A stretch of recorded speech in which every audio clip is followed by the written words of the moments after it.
Bismillahirrahmanirrahim. Ayo bawa harta ke surga. Dukung pembangunan sekolah Islam Mufid dengan donasi ke rekening atas nama Yayasan Muflih untuk Islam dan Dakwah. Assalamualaikum warahmatullahi wabarakatuh. Alhamdulillah wa kafa wa salatu wassalamu ala rasulillah Mustafa wa ala alihi wa ashabihi wa man. Hadirin jamaah yang dirahmati Allah, kita bersyukur kepada Allah pada hari ini bisa kembali melanjutkan Mulia dengan Manhaj Salaf, masih dalam bab ke-12 seputar syubhat yang biasa dilontarkan oleh orang-orang yang tidak senang atau tidak sejalan dengan dakwah salaf. Sekarang syubhat ke-21, katanya salafi itu anti bicara politik. Dijawab oleh Ustadz Yazid di sini, salafi itu anti bicara politik. Apa maksudnya politik di sini? Kalau maksudnya adalah politik sistem demokrasi yang sedang marak diperjuangkan dan teman-teman terjun langsung di dalamnya, maka ini memang kita tidak masuk di dalamnya.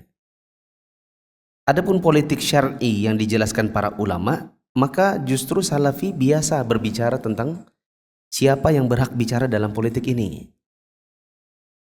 Politik itu dalam bahasa Arab artinya siyasah, yaitu pengurusan suatu perkara supaya dia menjadi baik. Disebutkan dalam suatu hadis, kanat banu Israila tasusuhum al-anbiya, kullama halaka nabiyyun khalafahu nabiyyun wa innahu la nabiyya ba'di. Kata Nabi SAW, sesungguhnya Bani Israel dipimpin oleh para nabi. Setiap satu nabi wafat, maka akan digantikan dengan nabi yang lain. Dalam hadis ini Nabi bilang tasusuhum, bahwa bersiasah setiap nabi lalu nabi berikutnya. Bersiasah di sini maksudnya adalah mengatur urusan. Adapun menurut syariat, politik yang sejalan dengan syariat atau siasah syar'iyah itu adalah pengaturan kepentingan rakyat banyak dalam ruang lingkup daulah Islam, dengan cara-cara yang dapat menjamin terrealisasinya kemaslahatan umum, dapat mencegah segala macam kerugian serta tidak melanggar syariat Islam dan kaidah-kaidah asasinya, sekalipun tidak sejalan dengan pendapat para alim mujtahid. Jadi yang dimaksud dengan politik dalam manhaj salaf adalah undang-undang pemerintahan, pengadilan, lembaga tinggi negara, pengaturan militer dan lain sebagainya. Kalau ini yang dimaksud, maka memang salafi itu tidak semuanya bicara dalam tataran ini. Ya. Kalau di Indonesia, siapa yang bicara tentang politik? Semua orang. Maksudnya semua orang ini antara orang yang betul-betul mengerti tentang keadaan Indonesia dengan orang-orang yang sejatinya tahunya adalah pada tataran kehidupan pribadi mereka, ngobrolnya di ruang kopi, di trotoar, di pangkalan ojek, semua orang bicara. Sedangkan di dalam manhaj salaf memang dilarang. Bukankah di dalam prinsip Islam salah satunya adalah untuk tidak bicara kecuali yang memang punya kapasitas?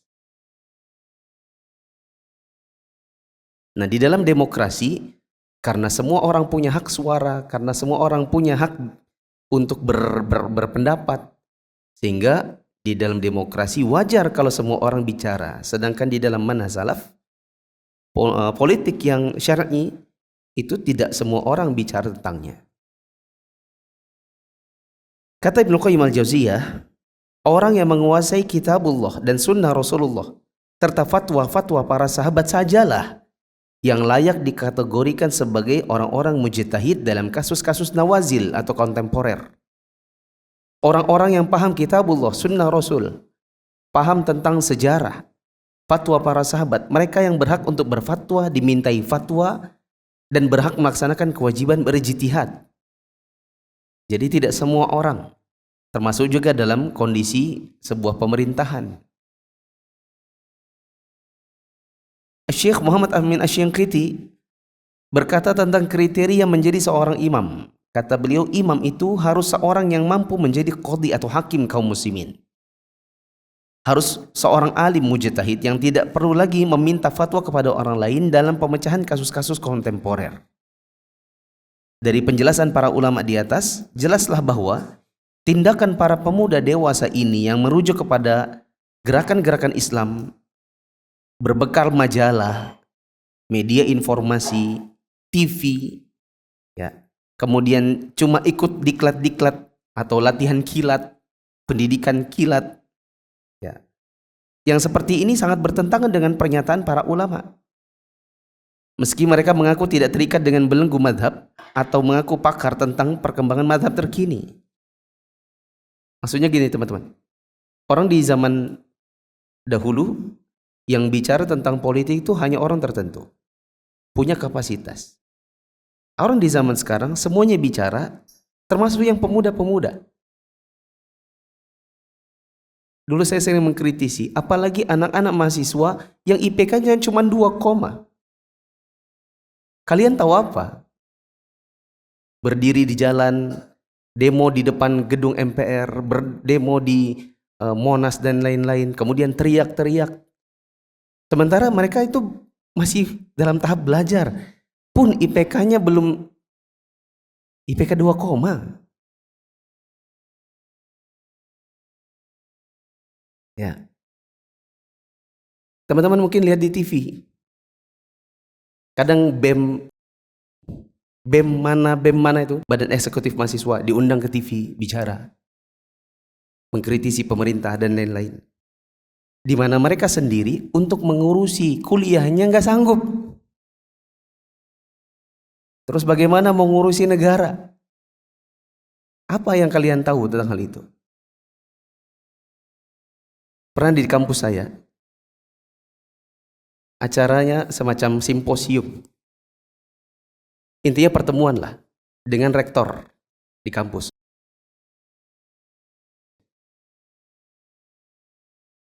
Muncul mahasiswa-mahasiswa yang kita tahu, ya memang mereka anak-anak LEM. LEM itu Lembaga Eksekutif Mahasiswa. Atau di tempat yang lain namanya BEM.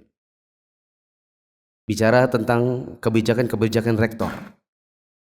Semakin mereka pintar mengkritisi, semakin panas, semakin bersemangat, bagi mahasiswa yang lain itu semakin jadi pahlawan. Mahasiswa kan? Kalau ada mahasiswa kayak gitu, yang kakak-kakak kelas ngomong, kalau ngomong di auditorium, itu kayak pahlawan, kayak keren, ya kan? Padahal kalau ditanya, Mas, berapa IPK-nya? Bisa jadi Nasakom. Tahu Nasakom? Nasib 1 koma. Yang tinggal DO bentar lagi. Kalian tahu apa? Ya. Belum lagi kadang-kadang, ya, pernah saya lihat di siaran TV. Tapi masuk di media sosial, jadi ada potongan beritanya. Anak-anak STM turun di Jakarta, di jalanan.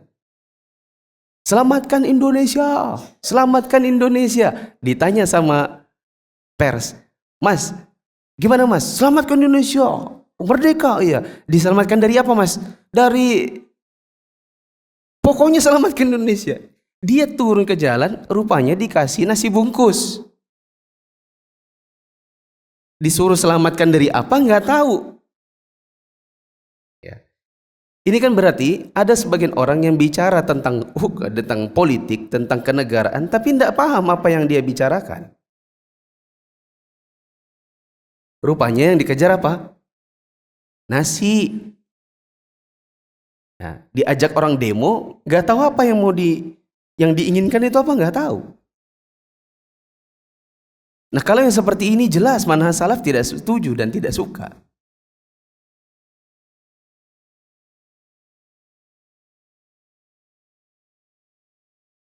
Nah, oleh sebab itu yang paling penting bagi seorang penuntut ilmu adalah membedakan antara ahli fatwa dengan oknum yang berlagak pintar. Tadi disebutkan, kadang-kadang mereka itu gerakan-gerakan atau harokah-harokah Islam yang kadang-kadang anak-anak SMA, anak-anak kuliahan diajak untuk turun ke jalan. Ya. Kemudian mereka dibekali apa? Dibekali kadang majalah-majalah yang isinya majalah-majalah politik. bekali dengan berita-berita SCTV, RCTI, tertuang dalam buletin-buletin Jumat. Saya pernah ngisi di Namiroh beberapa tahun yang lalu. Kajinya Al-Firqatun Najiyah. Orang sudah bawa buku Al-Firqatun Najiyah. Saya bilang hari ini nggak ada kajian Al-Firqatun Najiyah. Silakan tutup bukunya. Hari ini saya mau membahas buletin Jumat yang kemarin diterbitkan oleh Hizbut Tahrir. Ya, nggak ada di buku, jadi tutup saja bukunya. Ada satu buletin Jumat yang menyoroti tentang Arab Saudi menyerang Yaman. Lalu diframekan Arab Saudi nyerang Yaman karena mau kayak menjajah, membunuh saudaranya sendiri. Ini karena kebodohan orang-orang Hizbut Tahrir yang bikin ini. Mereka tidak tahu bahwa Presiden Yaman datang ke Saudi, minta tolong agar Saudi membantu pemerintah Yaman memerangi pemberontak namanya pemberontak Syiah Houthiyun. Ada satu kelompok di Yaman namanya Syiah Houthiyun.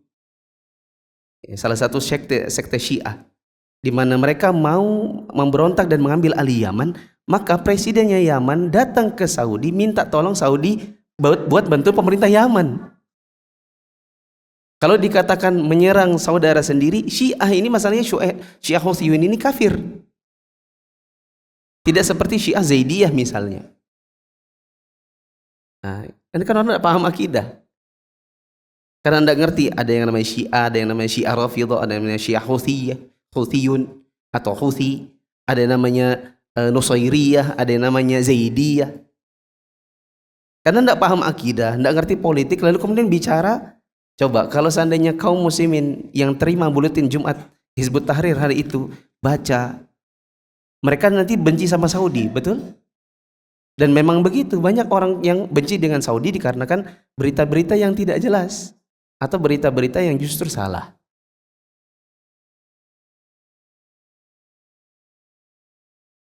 Ada dai di Indonesia ini namanya,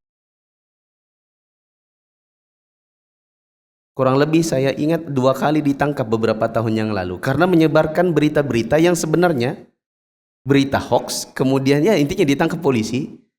Ketika di hadapan pers baru dia bilang, oh saya sebenarnya hanya menyebarkan berita yang sudah viral di media sosial. Itu kan menunjukkan bahwa sebagian orang bicara tentang politik, tentang negara ini atau negaranya orang, bukan dengan sumber yang valid, tapi hanya mencomot berita-berita media sosial, atau berita dari TV yang tidak jelas kebenarannya, yang belum diverifikasi, belum divalidasi data-datanya dan faktanya. Ya, 2 kali ketangkap. Ini salah satu yang suka menyebarkan, itu Zamzam Tower itu ada bulannya. Nah itu sebenarnya Labang Dajjal. Itu Zamzam Tower itu sekarang ini dan ini. Bahkan dia pernah berkata, teman-teman tahu namanya crop circle? Yang kayak di sawah, terus bentuknya kayak, pokoknya itu tanaman sawah itu kayak di kaligrafi gitu, dengan ukuran besar. Nah, ini katanya UFO, ini punyanya Dajjal. Pesawatnya Dajjal. Dan ini ketahuan orang suka mencomot berita sembarangan. Dan kemudian dicocok-cocokkan, lalu cocok. Itu namanya ilmu apa? Cocokologi. Ya. Dicocok-cocokkan, memang cocok. Kan di misalnya ya, Saudi itu di lambang tentaranya itu ya, kita kalau lihat itu kalau dicocok-cocokkan ada segitiga, terus ada mata, segitiga bermuda, mata Dajjal. Berarti ini, apalagi dulu pernah tahun 90-80 itu termasuk di antara buku bestseller namanya Dialog dengan Jin Muslim. Muhammad Isa Daud. Saya enggak baca kayaknya kecuali hanya bagian-bagian belakang. Ada kok nggak salah tentang segitiga bermuda. Nanti Dajjal muncul dari situ. Dicocok-cocokkan ya cocok memang. Berarti Saudi ini adalah antek Dajjal. Makanya ada segitiganya, makanya ada kayak matanya. Ya memang kalau dicocok-cocokkan ya jadi kayak mata.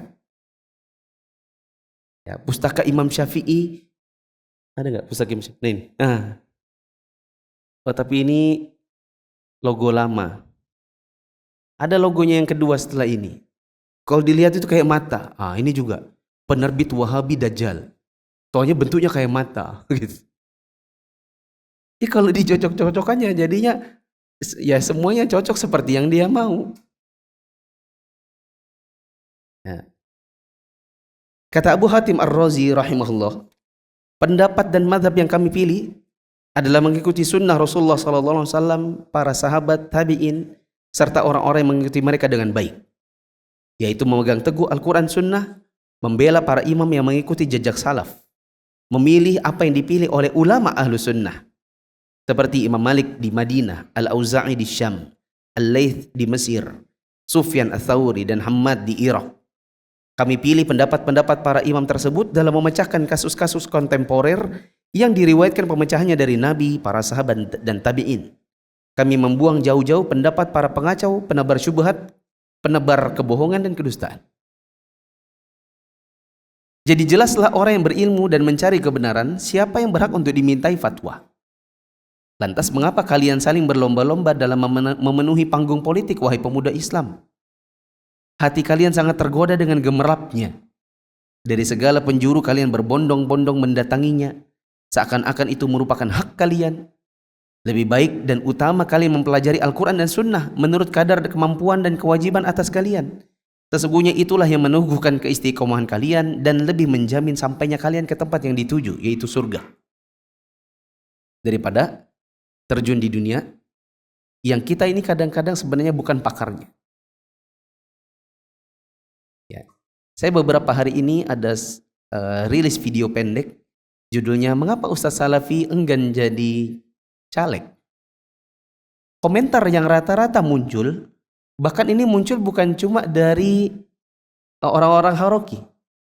Sebagian dari mereka mengatakan, saya ikut kajian Salafi, saya ikut kajian Salafi. Tapi Ustadz, bagaimana kalau saya tidak jadi caleg? Nanti bagaimana kita ingin mengubah masyarakat? Ya, bukankah ada kasus ada seorang gubernur dulunya Salafi bla bla bla bla lalu kemudian bisa memberikan kebaikan? Maka saya jawab, tapi saya nggak mau jawab di situ karena nggak ada gunanya. Saya jawabnya di sini saja. Karena kalau di media sosial setiap orang bicara kita jawab, dijawab, habis waktu. Karena memang media sosial bukan tempatnya untuk berdebat. Satu, bila pun ada kasus demikian, ada sebagian misalnya kepala daerah, wali kota atau gubernur yang kemudian dia membawa misi kebaikan buat Islam, kasusnya 1, 2, tidak begitu banyak. Ya, sehingga yang sifatnya kasuistik tidak bisa dijadikan dalil untuk menjeralisir di semua tempat.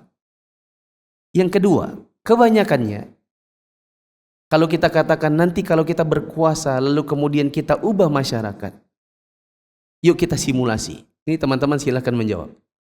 Kalau seandainya misal, taruhlah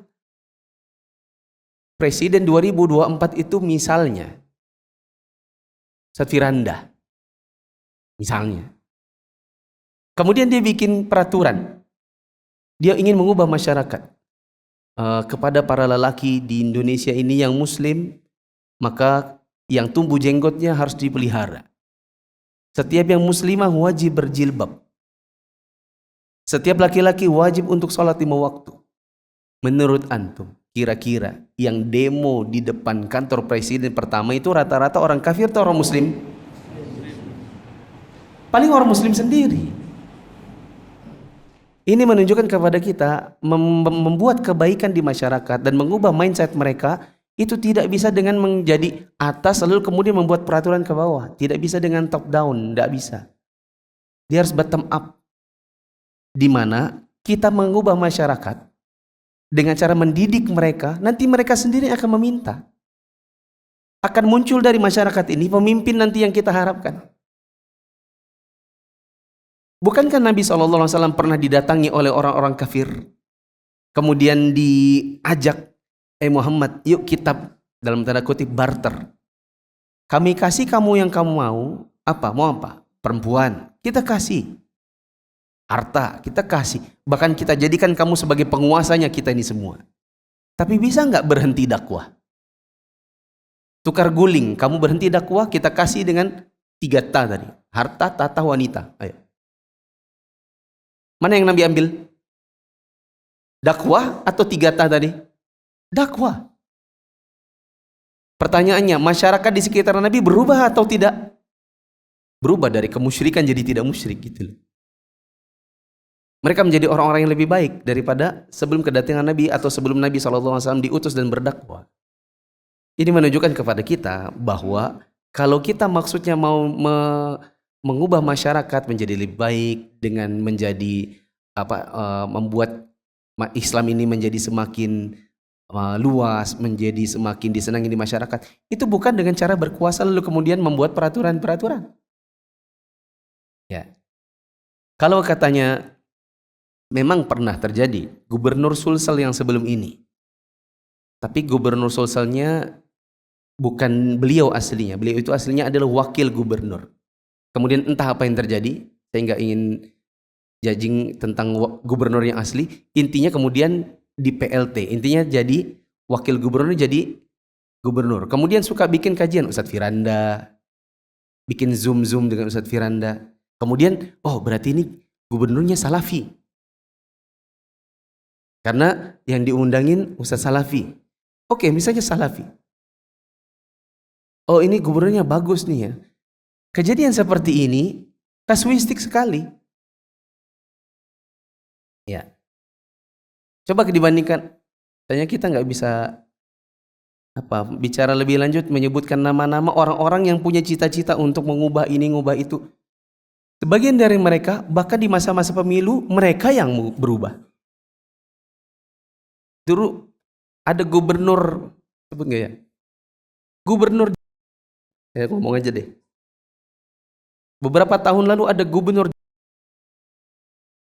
yang notabene dari partai yang partai itu adalah partai Islam. Begitu mau pemilihan gubernur, lawannya ternyata perempuan. Tahu? Ya. Begitu ketemu, karena sudah mau tanding ceritanya, apa yang lakukan? Salaman. Ini mau ngubah ceritanya. Mau ngubah masyarakat seperti itu. Anda bahkan belum jadi saja Anda yang berubah kok. Nah, sekarang kalau kita mau pakai, kalau ada yang menjawab, itu kan kasuistik. Sama berarti yang di Sulawesi Selatan juga kasuistik. Begitu teman-teman. Kembali lagi seperti yang disebutkan oleh Abu Hatim Ar-Razi tadi. Dalam hal politik, dalam hal yang sifatnya masyarakat luas, kami lebih pilih pendapat daripada pendapatnya orang-orang yang tidak ngerti dia siapa, kapasitas ilmunya apa untuk bicara. Kita pilih saja bagaimana Nabi, para sahabat, tabi'in, mereka dahulu bersikap dalam masalah-masalah politik di zaman mereka. Salah satu kasus politik terbesar, tidak pakai pemilu, Nabi didatangi orang kafir, ditawarin, nggak usah pakai pemilu, nggak usah tanding. Nanti kita gini Muhammad, nanti kamu tanding, nggak ada. Muhammad kamu mau apa? Tahta kita kasih, tapi jangan dakwah. Yang Nabi ambil dakwah. Kalau orang di zaman sekarang, seandainya hanya ada satu, ya semua orang datang kepada dirinya, hanya Anda yang mau kami pilih, wahai siapa? Didatangin, ayo kami kasih tahta, tapi jangan dakwah. Kira-kira mereka ambil yang mana?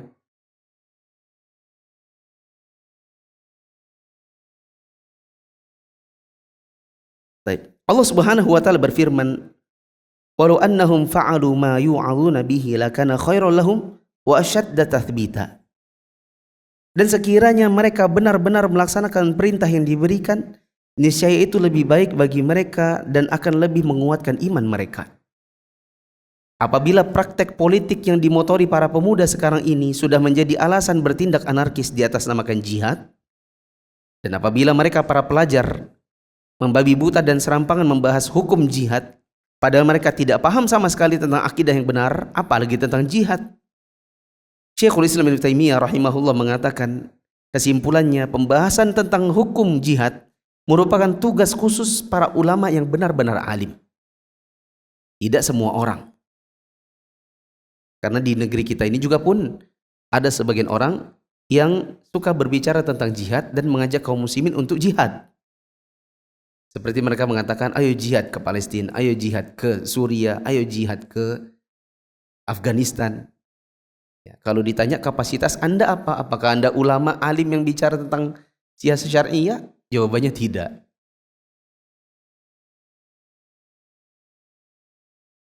Wahai para pemuda Islam, umat tidak butuh dengan juru dakwah yang hanya bermodal semangat. Umat itu butuh dengan seorang alim mujtahid yang berfirasat tajam. Sudah waktunya kalian membedakan antara keduanya. Ada beberapa tahun lalu salah seorang ulamanya Ikhwanul Muslimin, rahimahullah, semoga Allah merahmati beliau di dalam kuburnya dan semoga Allah memaafkan kesalahan-kesalahannya. Namanya Syekh. Beliau dalam salah satu siarannya mengatakan begini, dahulu saya pernah melakukan kesalahan. Saya memfatwakan bahwa di Libanon ada sebuah kelompok namanya Hizbullah. Mereka adalah orang-orang yang merupakan saudara kita.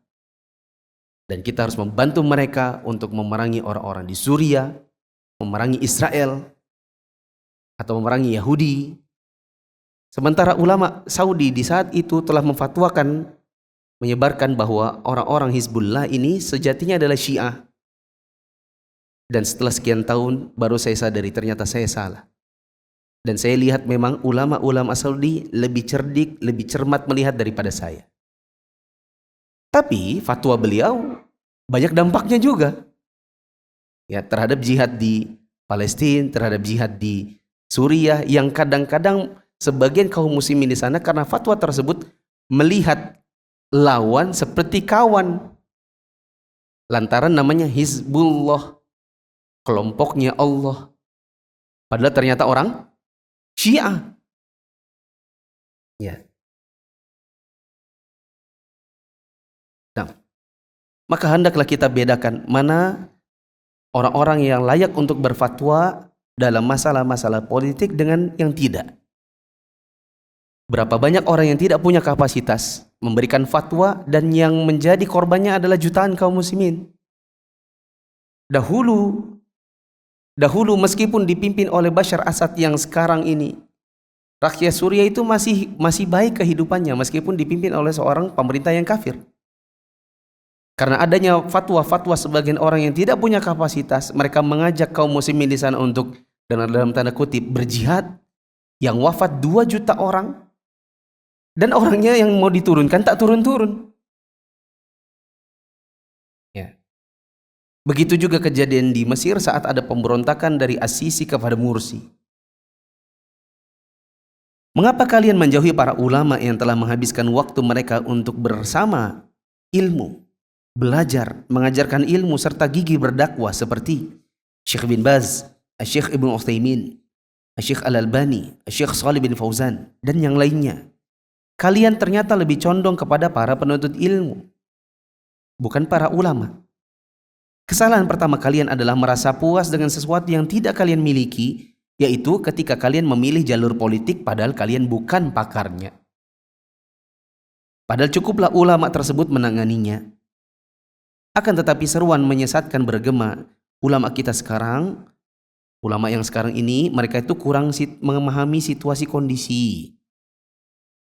Kalian kalau mau tanya tentang haid nifas, hukum fikih, sholat, wudhu, naam, ya sama Syekh Al-Albani, Syekh Utsaimin, Syekh bin Baz.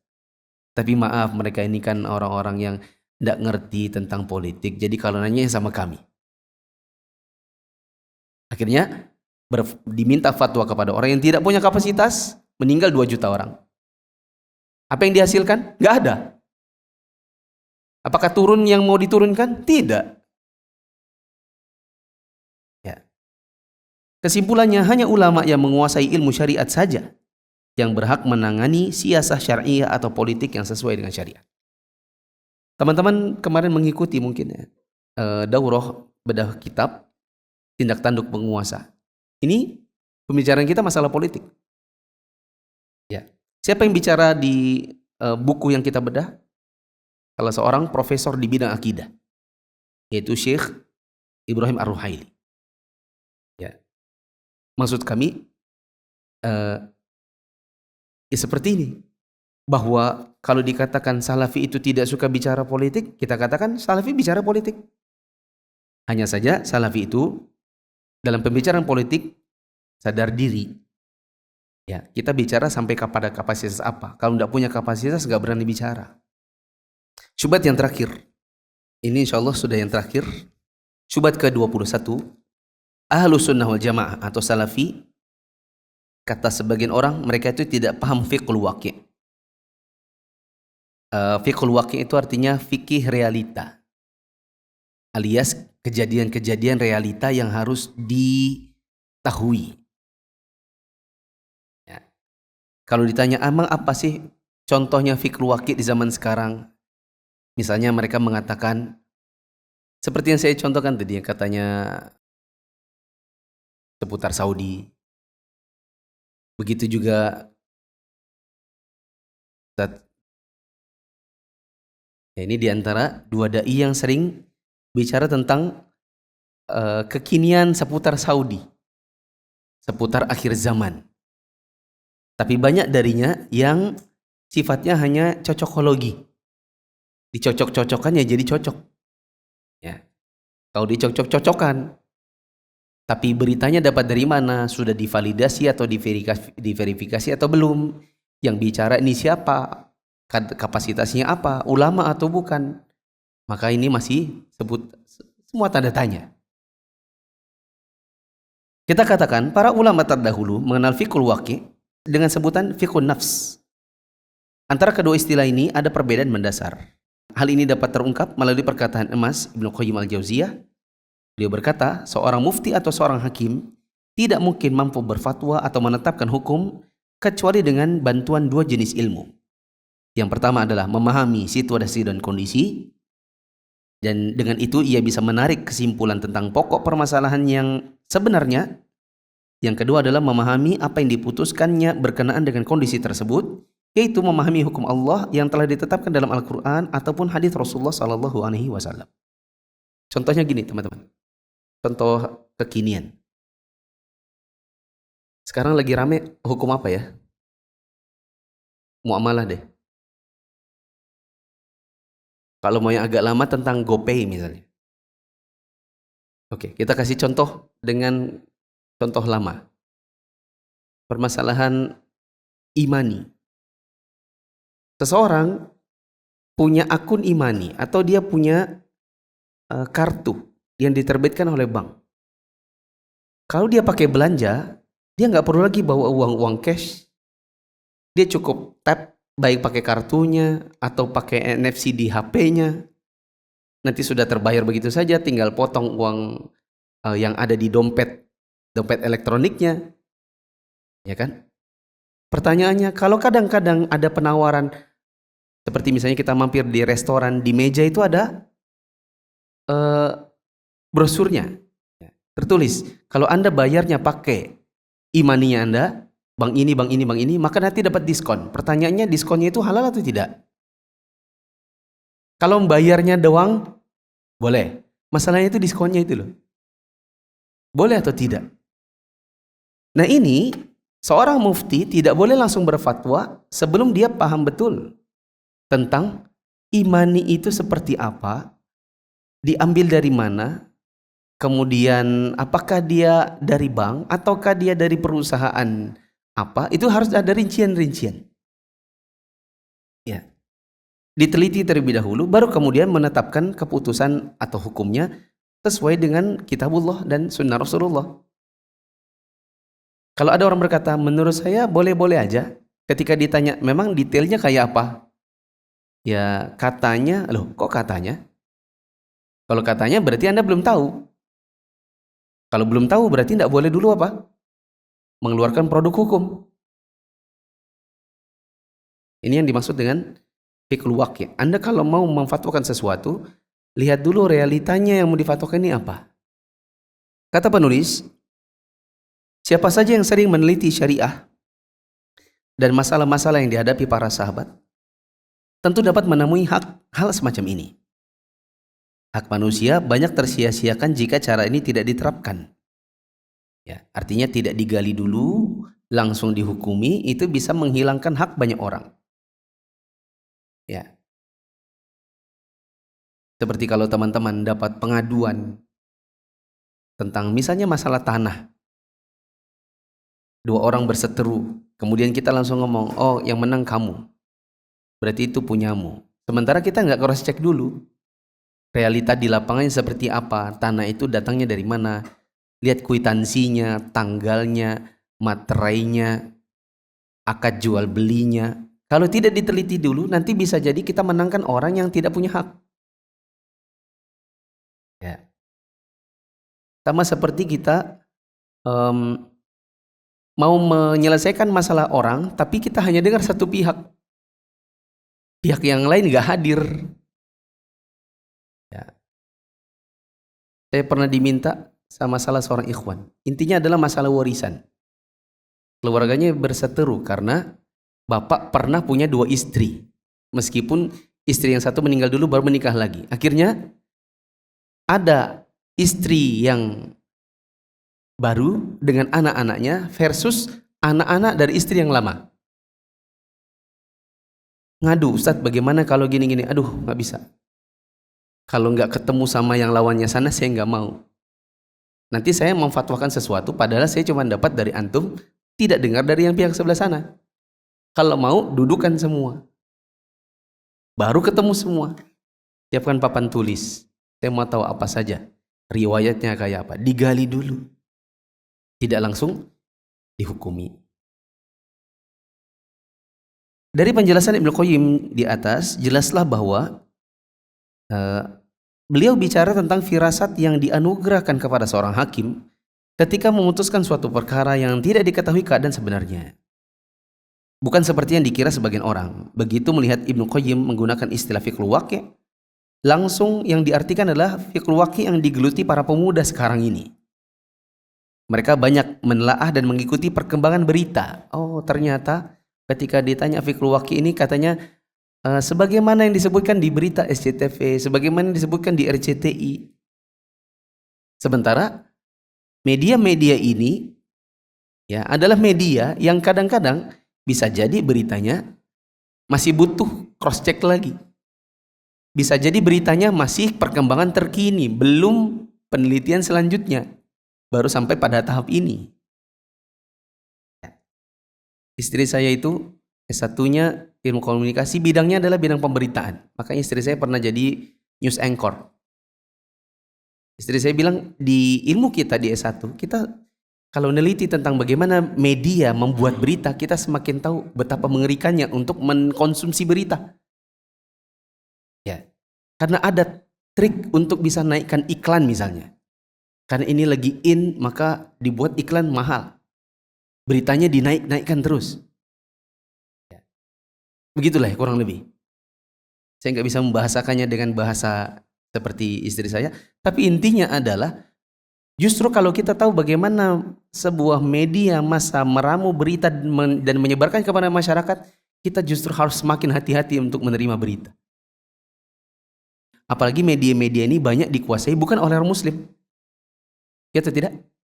Banyak pemiliknya adalah orang-orang kafir.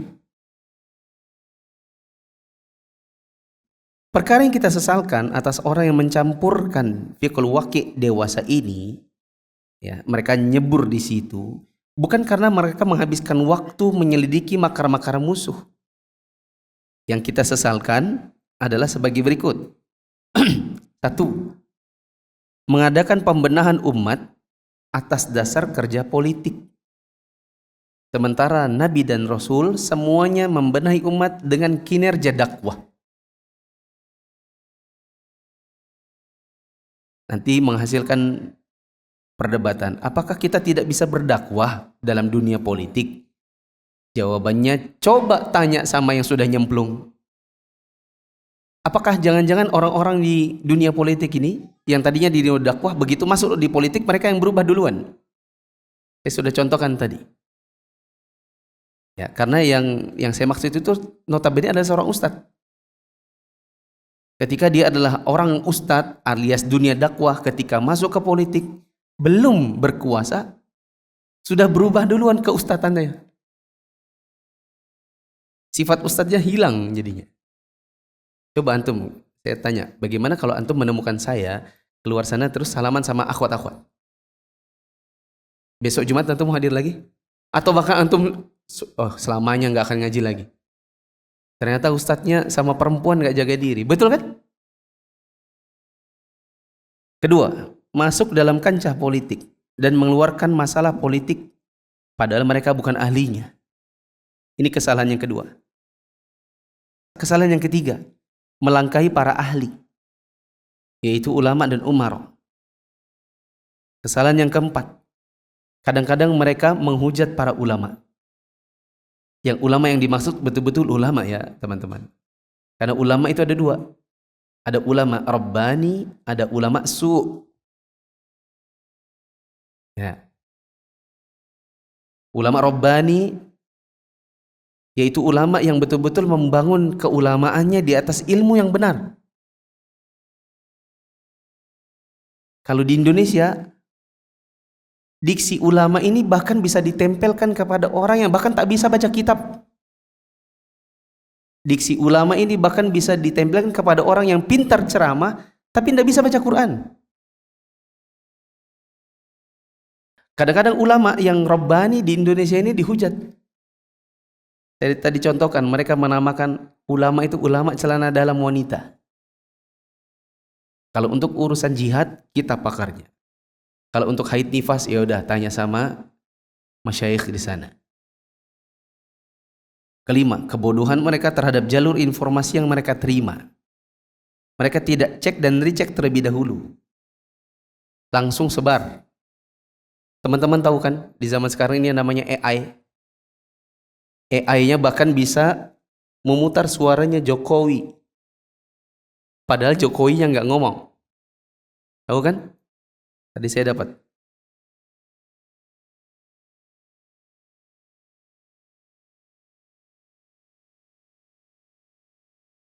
Nih. Dan menjalani cuti di luar tanggungan negara. Ini suara siapa? Jokowi. Apakah ini mesin ataukah memang orangnya? Zaman sekarang tidak tahu. Bahkan bisa bahasa Inggris dengan suaranya Jokowi, tapi pronunciation-nya itu pronunciation-nya orang Inggris atau orang Amerika. Artinya ini kadang-kadang kita ngikut di jalur politik, kita bodoh. Karena jalur informasi yang kita terima tidak bisa dicek dan tidak bisa di-recheck. Contohnya yang tadi ada orang bikin buletin bahwa Saudi nyerang Yaman.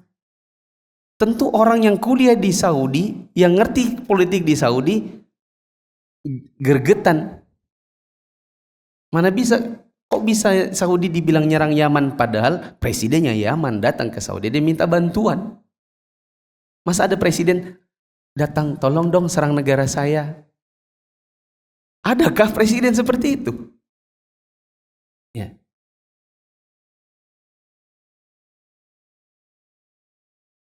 Kemudian, tidak ada cara mengetahui keabsahan sebuah berita kecuali dengan metodenya ahli hadis. Tidakkah kalian melihat para ulama salah menulis sejarah dengan menyebutkan jalur riwayatnya? Sudah tentu berita dari media-media kafir lebih banyak dustanya daripada beritanya orang fasik. Musibahnya kalian menjadikannya sebagai sandaran berita. Jangan heran bila kemudian kalian malah menjadi sumber petaka. Berita orang-orang kafir hukumnya tertolak berdasarkan kesepakatan umat Islam. Bukankah sebuah kecerobohan yang sangat fatal bila seorang muslim beranggapan bahwa musuhnya telah memberitakan seluruh rencana dan programnya melalui media? Ini coba teman-teman yang dirahmati Allah. Ada sebagian mahasiswa, kalangan pemuda-pemuda, mereka bilang kita itu harus mengikuti berita-berita di media-media massa. Kenapa? Karena dengan begitu kita tahu rencana mereka. Pertanyaannya, adakah orang pintar membocorkan rencana sendiri? Ya. Betapa agung, lurus dan jelasnya manhaj salaf ini. Salafin menerapkan metode ahli hadis yang sesungguhnya. Bukan sekedar pengakuan lisan, tapi di satu sisi terpengaruh dengan manhaj-manhaj yang lain. Oleh karena itu tidak ada celah bagi salafin yang tidak mengurusi berita-berita semacam itu dewasa ini. Ya, karena banyak bersarang di benaknya para pemuda. Salafin tidak suka mengurus berita-berita seperti itu dan tidak merujuk padanya. Meskipun terkadang ada gunanya setelah diketahui mana berita yang benar dan mana berita yang bohong. Atas dasar itu ditetapkan hukum berdasarkan indikasi yang tampak. Ya. Allah Subhanahu wa taala berfirman, "Wa ma ya'qiluha illal alimun." Dan tidak ada yang memahaminya kecuali orang yang berilmu. Yakni tidak akan mampu memahaminya kecuali orang yang telah Allah anugerahkan ilmu Al-Qur'an dan Sunnah. Hingga ia menjadi orang mujtahid yang memiliki kekuatan firasat serta pandangan sebagaimana yang telah dijelaskan. Kesalahan yang keenam, berpatokan pada berita dusta. Kadang yang kita sebarkan itu dusta. Yang ketujuh, menisbatkan kepada syariat hukum-hukum yang keji yang mereka ambil kesimpulannya dari berita bohong. Ya. Seperti ada orang bilang ketika ditanya, seperti beberapa tahun lalu ada satu partai Islam pengen jadi pemenang di salah satu provinsi. Saya sebut saja Jawa Barat. Mereka bikin kampanye. Ini pemuda-pemudi Islam, akhwat-akhwatnya jilbaber, pakai rok besar, bikin kampanye di salah satu lapangan di Jawa Barat. Apa yang dilakukan? Joget bareng. Joget apa? Antum masih ingat namanya Gangnam Style? Ya. Joget Gangnam Style, ikhwan akhwat pengajian bareng-bareng, ikhtilat di satu lapangan, joget bareng perempuan. Ketika ditanya, kok kalian gitu? Katanya partai Islam, katanya ikhwanul muslimin. Mereka bilang, loh kan ini kan seperti dikiaskan dengan tawaf. Dikiaskan dengan tawaf, kan tawaf itu kan laki perempuan jalan bareng. Nah ini seperti kita ini kiasnya dengan tawaf. Ya, nggak tahu kata-kata apa yang lembut tapi tegas untuk menyikapi orang-orang semacam ini. Azan dulu.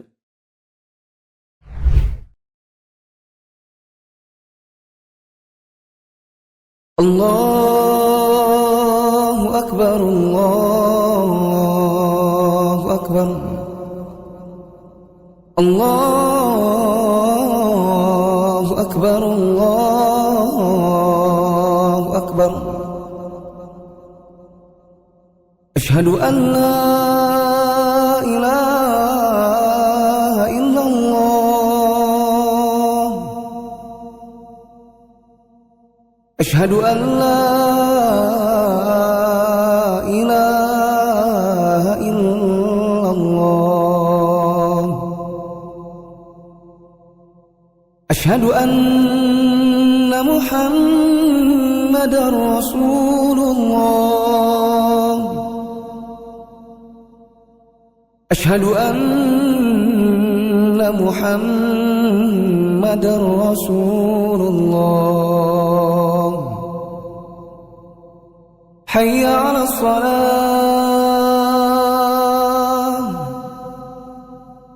Hayya 'alas salah. Hayya 'alal falah. Hayya 'alal falah. Allahu Akbar, Allahu Akbar. La ilaha illallah.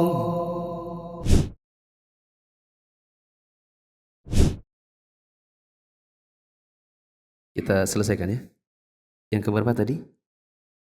Ke-7. Sekarang yang ke-8, kesalahan yang lain kita terjun di politik di zaman sekarang adalah prediksi ke depan yang tidak realistis.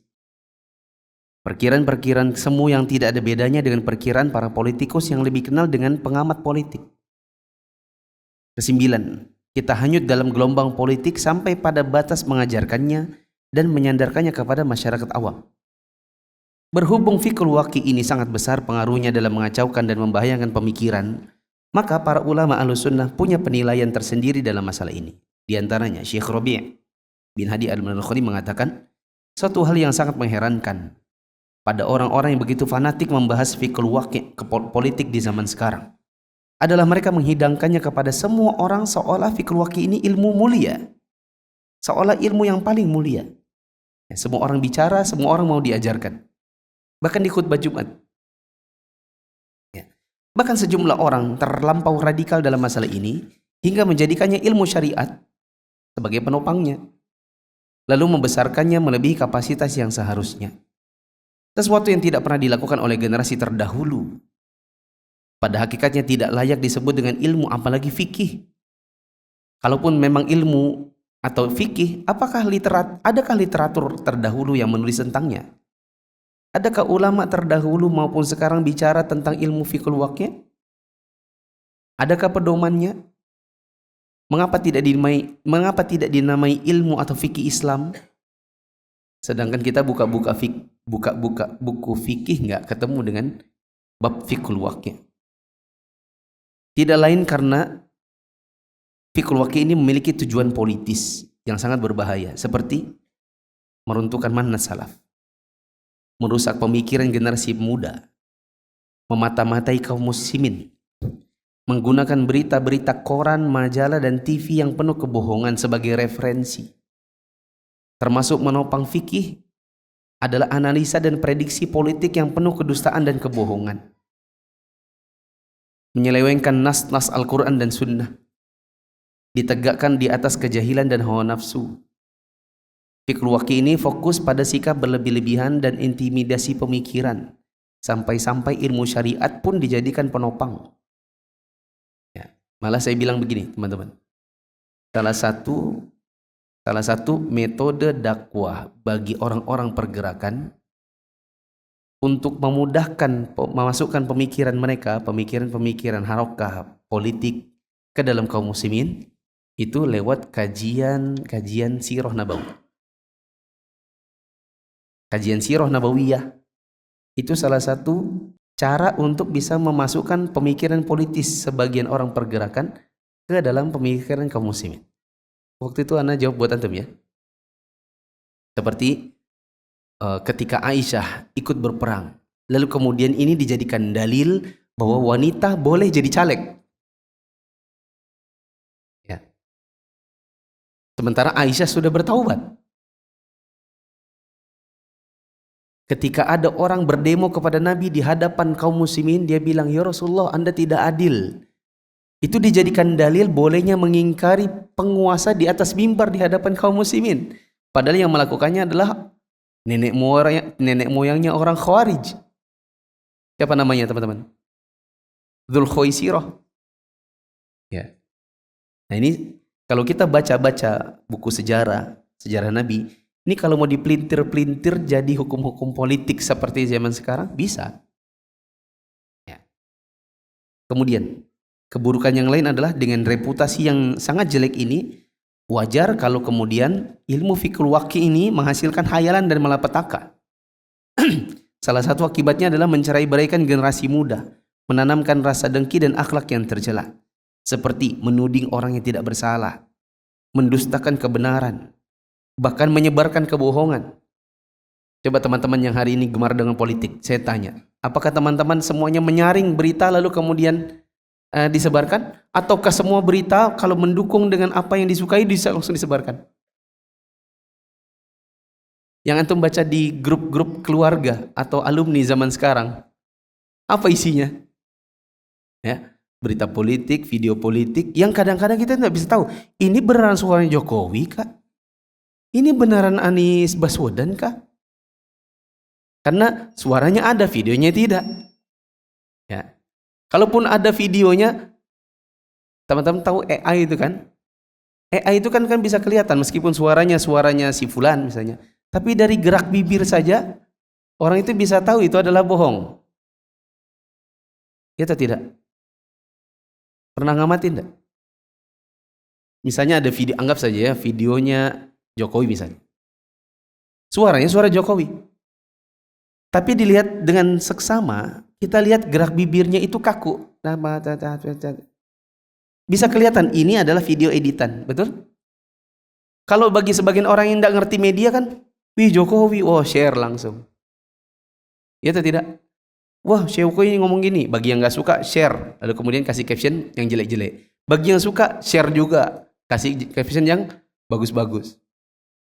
Kita di zaman sekarang nggak bisa membedakan, kecuali orang-orang yang betul-betul pintar. Masalahnya sekarang yang ngomong tentang politik ini banyak yang bodoh. Tadi saya mohon maaf bukan mengatakan ini orang-orang ini bodoh, tapi masalahnya adalah sebagian orang yang memang tidak lulus untuk ilmu perpolitikan, untuk ilmu apa ya, yang kerjanya di trotoar, kerja kasar. Mereka tahu apa tentang perpolitikan? Ya, kecuali sebatas karena berita yang mereka terima dari media. Ya. Sehingga akhirnya yang disebarkan adalah berita bohong. Adapun fiqhul waqi yang dibahas oleh ulama Islam seperti Ibnu Qayyim, siyasah syar'iyyah yang tegak di atas dasar keadilan, ya, maka tentu kita sambut positif. Ya, dan yang bicara seperti ini hanyalah kalangan para ulama. Wallahu a'lam. Mungkin ini yang bisa kita bahas pada kesempatan hari ini. Subhanakallahumma wa bihamdika asyhadu an la ilaha illa anta astaghfiruka wa atubu ilaik. Wassalamualaikum warahmatullahi wabarakatuh.